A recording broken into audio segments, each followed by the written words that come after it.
Агата Кристи. Дельфийский оракул. Греция мало интересовала миссис Уиллард де Питере. А о Дельфах, сказать по правде, она и вовсе не слыхала. Духовные вотчины миссис Питеры были Париж, Лондон и Ривьера. Ей нравилось останавливаться в гостиницах, но только в таких, где есть пушистые ковры, роскошная кровать, изобилие несущих свет электрических приспособлений, вплоть до торшера с регулируемой яркостью, вдоволь горячей и холодной воды и телефон под рукой, по которому всегда можно заказать чай, закуски, минеральную воду, коктейли или же просто поболтать с подругой. В дельфийской гостинице ничего этого не было. Там был только изумительный вид из окна, чистая постель, не менее чистые стены, комод, стол и умывальник. В душ можно было попасть исключительно по записи, что, впрочем, не гарантировало наличие горячей воды. Миссис Питере представлялось, как все будут поражены, узнав, что она посетила Дельфы, и в предвидении расспросов изо всех сил старалась вызвать у себя интерес к Древней Греции. Интерес не приходил. Скульптуры все были какие-то недоделанные. Если у статуи наличествовала голова, можно быть уверенной, что у нее не окажется руки или ноги. Пухлый мраморный ангелок с крылышками, украшавший надгробие мужа, был ей куда симпатичнее. Однако она не призналась бы в этом ни за что на свете, хотя бы уже из боязни оскорбить художественный вкус своего сына Уилларда. Собственно, ради него она и принимала все эти муки.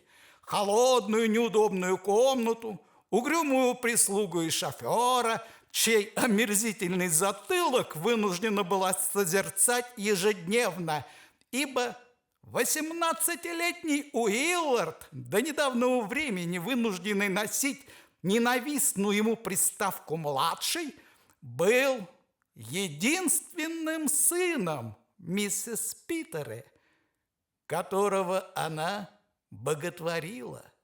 Именно его, Уилларда, обуяла страсть к античному искусству, и именно он, тощий, бледный и очкастый Уиллард, потащился в его поисках через всю Грецию. Они побывали в Олимпии, где миссис Питере не могла побороть чувство, что неплохо бы там немного прибраться. Видели Парфенон, показавшийся ей довольно сносным, осмотрели совершенно, по ее мнению, ужасные Афины. Коринф и Микены оказались сущим мучением уже не только для нее, но и для шофера.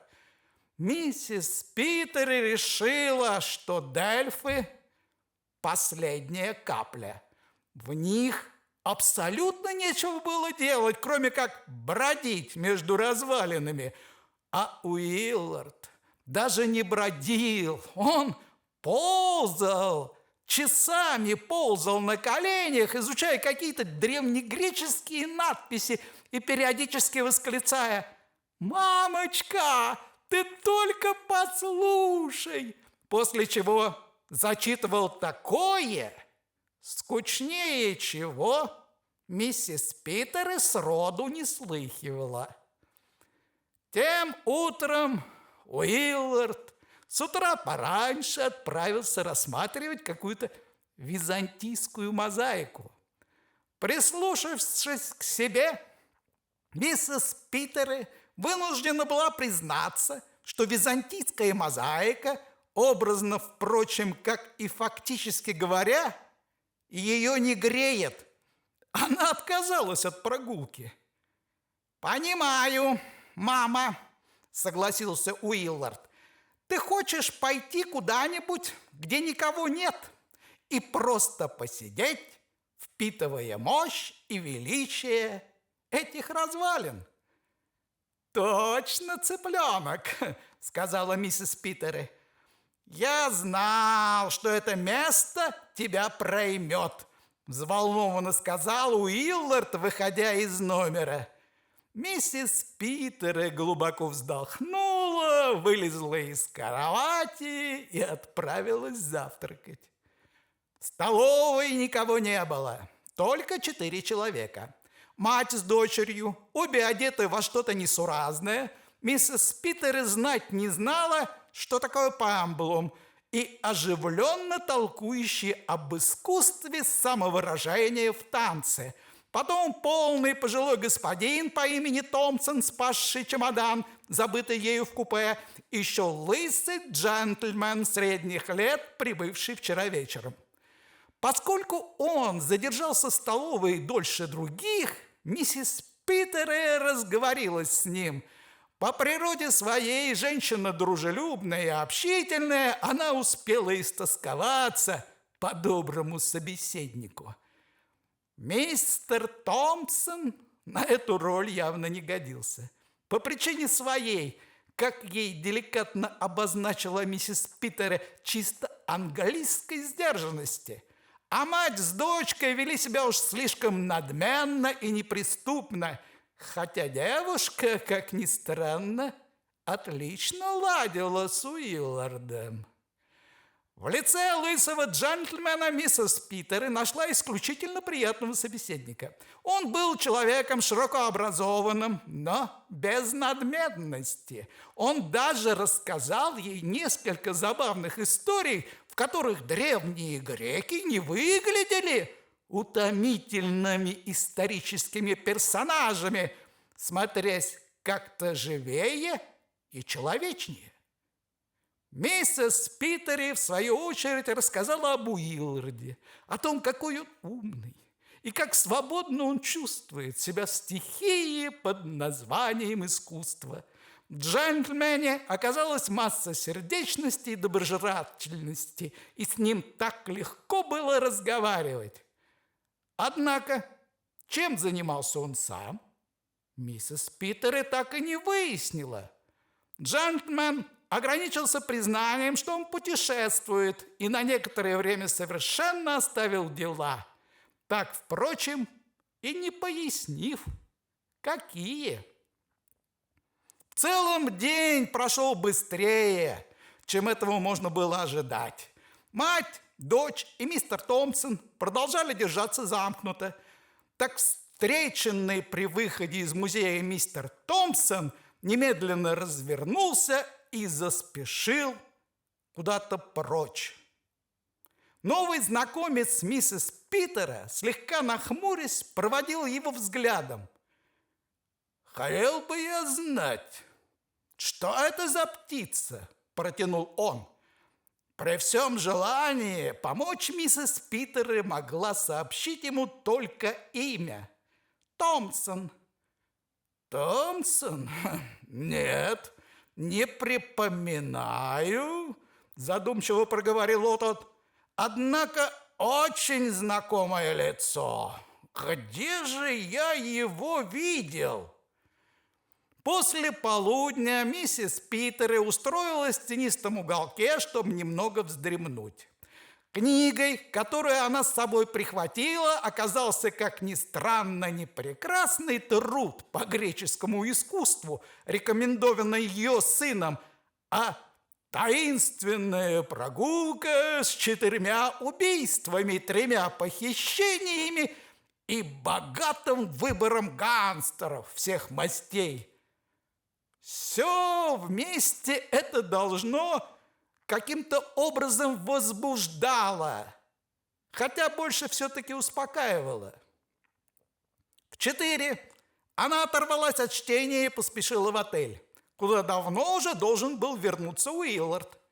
Удивительно, но материнское чутье настолько изменило миссис Питеры, что она чуть не забыла вскрыть конверт, который, по словам портье, оставил для нее какой-то странноватый господин. Конверт был омерзительно грязен. Брезгливо вскрыв его, прочтя первые строки, миссис Питере побелела, как мел. Письмо было написано по-английски незнакомым ей почерком. «Женщина», — начиналось письмо, — «когда получишь это, знай, твой сын есть наш узник, содержащийся в великом секрете. Ни единого волоса не падет с головы этого благородного юноши, если ты с точностью выполнишь мои требования. То есть выкупишь его 10 000 английских фунтов стерлингов. Скажи хоть слово владельцу гостиницы или полиции, или еще кому, и твой сын погибнет. Помни об этом. Инструкции, как передать деньги, получишь завтра. Не выполнишь их, уши благородного юноши будут отрезаны и высланы тебе почтой. А если и тогда не выполнишь, он будет убит. И опять же это не пустая угроза. Думай, женщина, думай и молчи. Деметриус свирепый.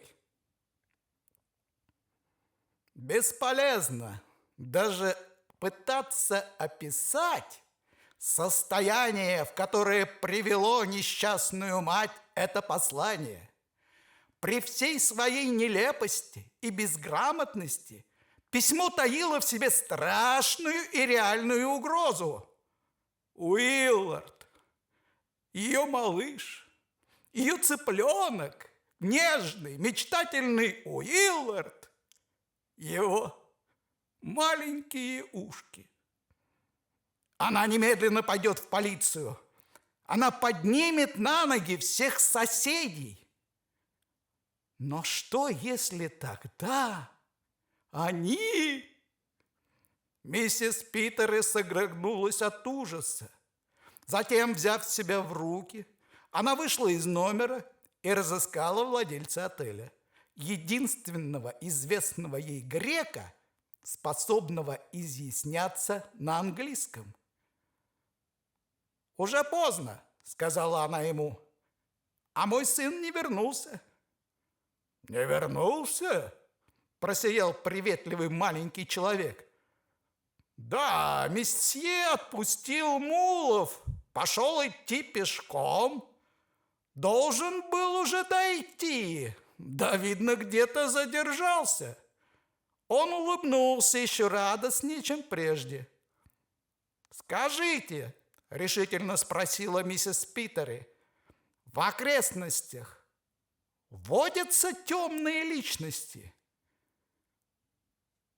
Познания маленького человечка в английском не простирались до таких языковых тонкостей. Выразившись яснее, миссис Питеры получила заверение, что в Дельфах живут исключительно тихие и приятные люди, обожающие иностранцев. Просьба о помощи рвалась с губ мисс Питеры, но она удержала ее усилием воли. Зловещая угроза сковывала ей язык. Возможно, это только блеф. Но если нет, дома в Америке у одной ее знакомой тоже похитили ребенка. А когда та обратилась в полицию, его убили. Бывает и такое. Ей казалось, что она сойдет с ума. Что делать? 10 тысяч фунтов. Сколько же это? То ли 40, то ли 50 тысяч долларов. Ничто в сравнении с безопасностью Уилларда. Но где их взять? Сейчас так сложно достать наличные, а кредитив на несколько сотен фунтов. Вот все, что у нее с собой было. Но захотят ли бандиты понять это? Способны ли они рассуждать здраво? Станут ли они ждать? Она яростно вытолкала внезапно появившуюся горничную и снова принялась мерить комнату шагами. Позвонили к обеду, и несчастная машинально отправилась вниз, уселась за стол и стала механически поглощать пищу, не замечая ничего и никого вокруг. Когда подали фрукты, ей на тарелку положили аккуратно сложенную записку. Миссис Питер вздрогнула, но, развернув ее, с облегчением убедилась, что почерк совершенно другой, чем тот, который она боялась увидеть. Это был изящный и беглый почерк очень аккуратного человека. Прочтя записку, миссис Питер нашла ее содержание весьма интригующим. В Дельфах нет больше оракула, но временно есть мистер Паркер Пайн. С ним можно посоветоваться. Ниже к листу была подколотна газетная вырезка, и под ней фотография с паспорта, отображающего ее лысого, утреннего знакомого. Миссис Питер дважды прочитала вырезку. «Счастливы ли вы? Если нет, обращайтесь к мистеру Паркеру Пайну». Счастливы? Счастливы? Да был ли на свете человек несчастней?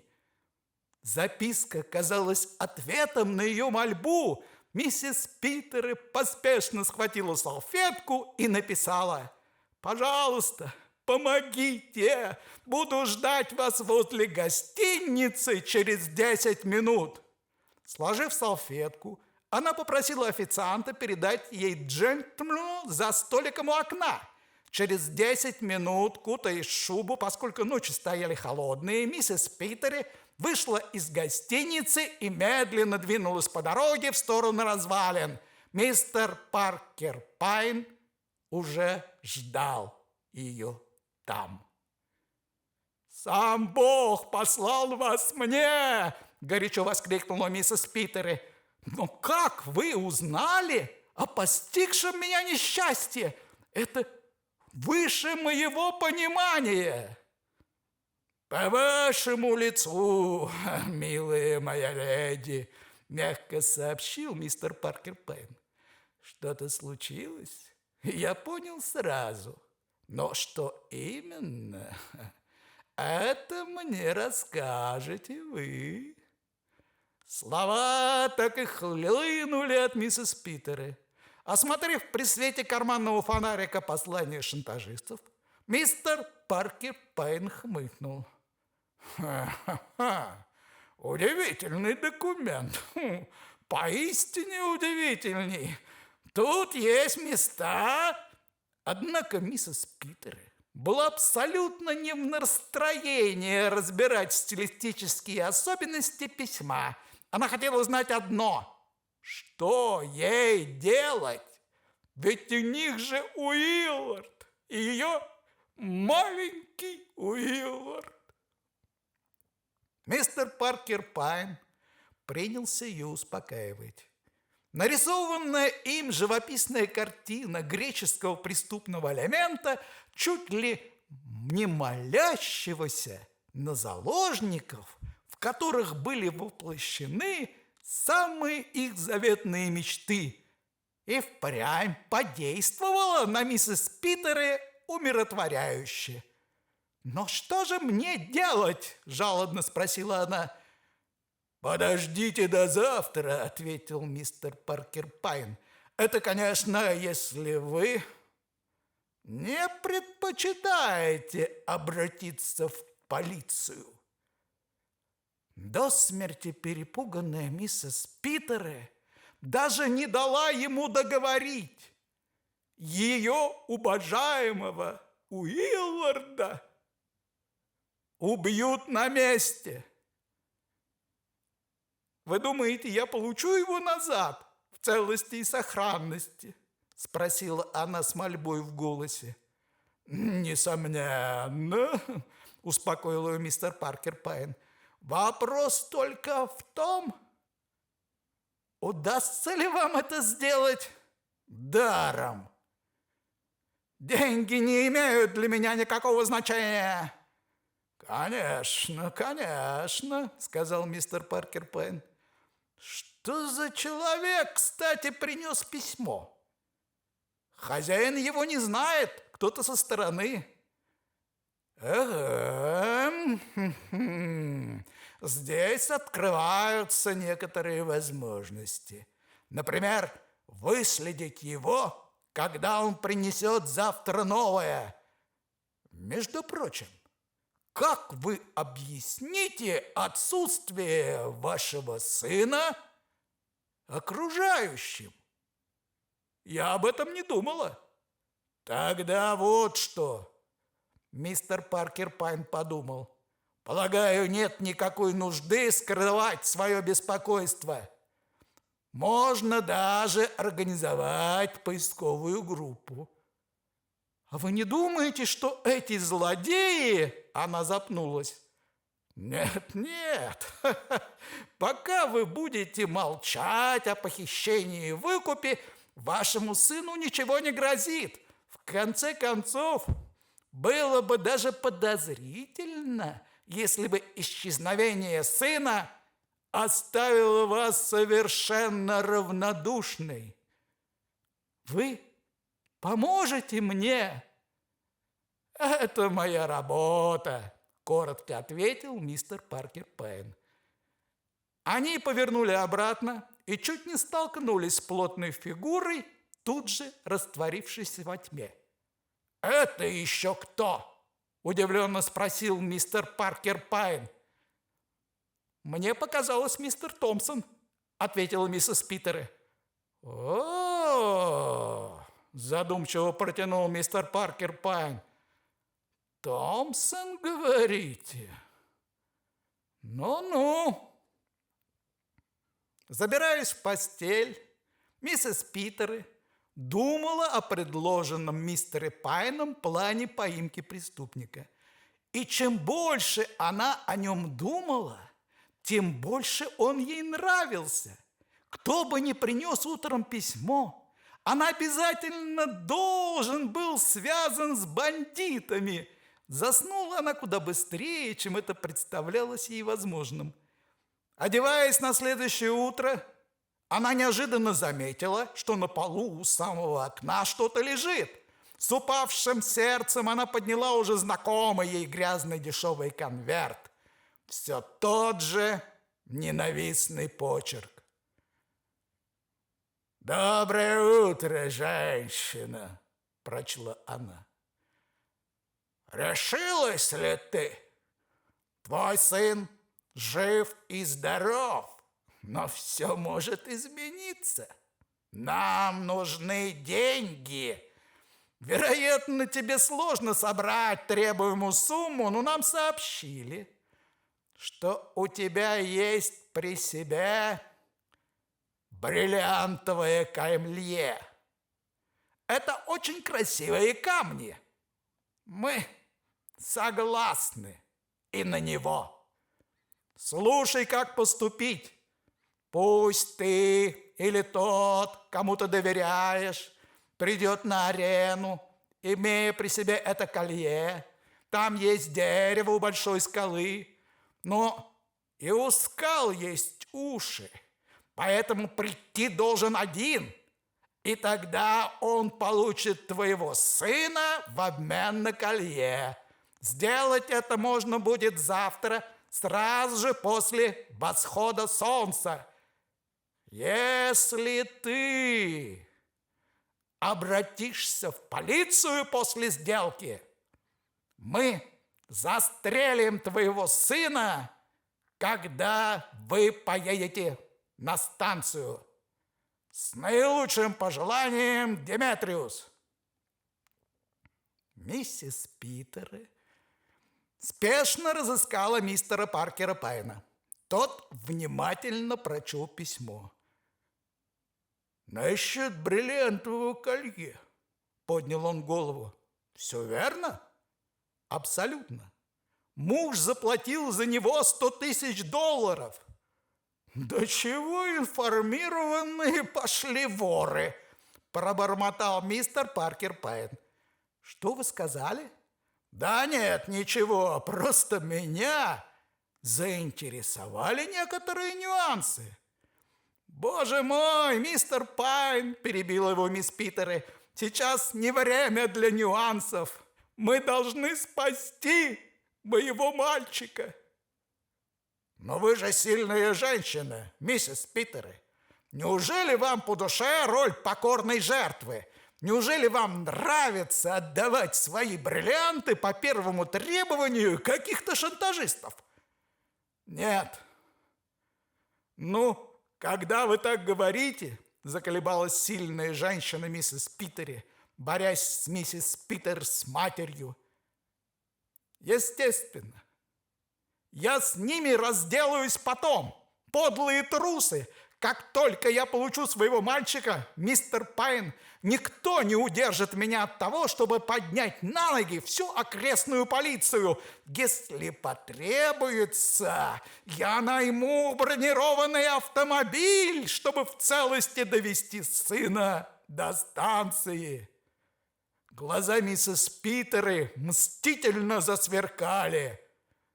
«Да», – проговорил мистер Паркер Пайн, – «видите ли, в чем дело, милая моя леди? Боюсь, они совершенно к этому готовы. Они прекрасно понимают, что, получив своего Уилларда, вы тут же натравите на них всю округу, и, надо полагать, заранее подготовили отступление». «И что же вы предлагаете?» Мистер Паркер Пайн улыбнулся. «Маленький план собственного изобретения». Он огляделся. Столовая была пуста, двери закрыты. «Миссис Питер, в Афинах у меня есть знакомый ювелир, специалист по искусственным бриллиантам, первоклассный специалист». Он перешел на шепот. «Я созвонюсь с ним. К обеду он будет здесь и привезет с собой отличную коллекцию стразов». «Вы хотите сказать?» «Да, он вынет из колье настоящие камни и заменит их поддельными». «О!» – восхищенно воскликнула миссис Питер. «Надо же было такое придумать!» «Тише! Не так громко! Вы мне поможете?» «Конечно!» «Тогда последите, пожалуйста, чтобы никто не подслушал, когда я буду говорить по телефону». Миссис Питер кивнула. Телефон находился в кабинете управляющего. Тот был настолько деликатен, что оставил мистера Паркера Пайна одного, как только убедился, что его соединили. Выйдя за дверь, он натолкнулся на миссис Питер. «Жду мистера Пайна», — объяснила она. Мы собирались прогуляться». «Конечно, мадам». В коридоре появился мистер Томпсон и, присоединившись к скучающей под дверью компании, завязал с управляющим разговор. «Скажите», – спросил он, – «нельзя ли здесь снять виллу?» «Нет». «Какая жалость! А вон ту, что на горе?» «Это частная вилла, мосье. Она не сдается». «А есть ли другие?» «Ну, есть одна, принадлежащая американской леди. Это на другом конце города, но сейчас там никто не живет. И еще у английского джентльмена, художника, есть домик на самом краю утеса. Совершенно изумительный вид». Миссис Питер решила, что пора вмешаться. Природа одарила ее мощными голосовыми связками, и сейчас это пришлось как нельзя более кстати. «О, — вскричала она, — собственная вилла здесь, это же мечта! Тут все так чисто и первозданно. Я решительно без ума от местной природы, мистер Томпсон, а вы, ох, не отвечайте, я знаю, вы тоже, если собрались снять виллу. Вы что, впервые здесь? Не может быть!» Она продолжала в том же духе, пока мистер Паркер Пайн не вышел из кабинета, наградив ее чуть заметной одобрительной улыбкой. Мистер Томпсон не спеша спустился по ступенькам и, выйдя на дорогу, присоединился к прогуливающимся неподалеку семейству интеллектуалов, которые хоть и не подавали виду, должно быть, жутко мерзли на пронизывающем ветру в своих открытых платьицах. Все шло по плану. Сразу после обеда на автобусе, битком набитым туристами, приехал ювелир. Взглянув на колье, он одобрительно хмыкнул и заявил: «Мадам, пютендре француз тересюри!» Вытащив из своего саквояжа инструменты, он принялся за работу. В 11 вечера в номер миссис Питеры заглянул мистер Паркер Пайн. «Держите», — сказал он, протягивая ей маленький замшевый мешочек. Миссис Питеры заглянула внутрь. «Мои бриллианты!» «Тише! А вот колье с поддельными. Замечательная работа, не правда ли? Просто невероятно! Аристополос – мастер своего дела. Думаете, они ничего не заподозрят? С какой стати? У вас было колье, вы его отдали, все пройдет как по маслу. Все-таки невероятное сходство», — повторила она, протягивая ему колье. «Вы отнесете его? Или я прошу уже слишком многого?» «Конечно, отнесу. То только дайте мне письмо с точными координатами. Благодарю. А теперь спите спокойно и ни о чем не волнуйтесь. Завтракать вы будете уже вместе с сыном. Дай-то Бог. Ни о чем не тревожьтесь. Предоставьте все мне». Миссис Питер провела страшную ночь. Когда ей, наконец, удалось заснуть, на нее тут же навалились кошмары. Уиллард в одной пижаме из последних сил бежал вниз по склону горы, а бандиты на бронированных автомобилях безжалостно расстреливали его из пулеметов.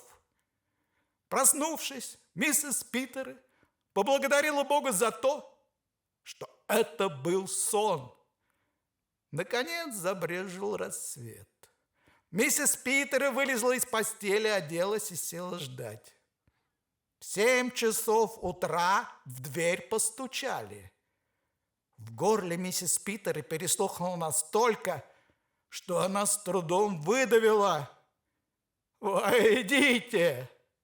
Дверь открылась, и вошел мистер Томпсон. Не в силах побороть дурное предчувствие, миссис Питери в ужасе смотрела на него.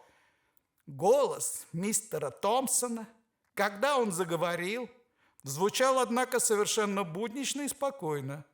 Низкий и очень даже приятный голос. «Доброе утро, миссис Питери!» «Как вы смеете, сэр? Как?» «Прошу извинить меня за столь ранний визит, но я, видите ли, по делу». Миссис Питери обвиняюще уперла в него палец. «Так это вы похитили моего мальчика, а никакие не бандиты!» «Разумеется, не бандиты. Вообще, все, что касается бандитов, исполнено, на мой взгляд, крайне неубедительно. Сплошное дилетантство, а это еще мягко сказано. Но миссис Питери было не так-то просто сбить с толку. «Где мой сын?» – спросила она, и в ее глазах зажглись нехорошие огоньки. «Вообще-то за дверью», – невозмутимо сообщил мистер Томпсон. «Уиллард!» Дверь распахнулась, и Уиллард, худой, очкастый и явно нуждающий в бритве, бросился в ее объятия. Внезапно миссис Питери опомнилась и обернулась к мистеру Томпсону, благожелательно наблюдавшему за трогательной сценой воссоединения. «Все равно вы за это ответите», – заявила она, – «и ответите по закону». «Мама, ты все перепутала», – вмешался Уиллард. «Этот джентльмен спас меня». «Откуда?» «Из того дома на утесе, всего в миле отсюда». «Кстати, уж», – добавил мистер Томпсон, – «позвольте вернуть вам вашу собственность». Он протянул ей небольшой предмет, на редкость небрежно завернутый в бумагу, которая тут же развернулась. На ладони мистера Томпсона лежало бриллиантовое колье. «И вы можете выбросить тот замшевый мешочек», – добавил он с улыбкой. «Там только стразы.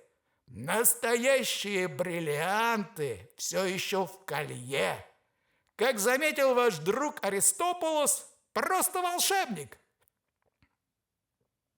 «Я не понимаю ни слова из того, что вы говорите», – выдавила миссис Питери.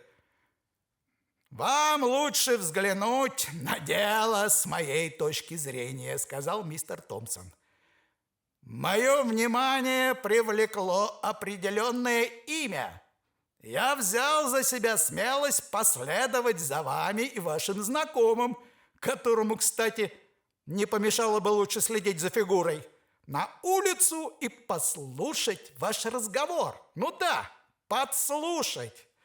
Я нашел его настолько интересным, что счел возможным поделиться им с управляющим. Тот согласился, что все это необычайно занимательно, и проследил номер телефона, по которому звонил вас услужливый друг. Он также позаботился, чтобы ваш утренний с ним разговор в столовой происходил при официанте. На самом деле все очень просто. Вы чуть не стали жертвой парочки ловких проходимцев, специализирующихся на краже драгоценностей. Они были прекрасно осведомлены о вашем бриллиантовом колье. Они последовали за вами сюда, похитили вашего сына и написали это, с позволения сказать, бандитское письмо с требованием выкупа.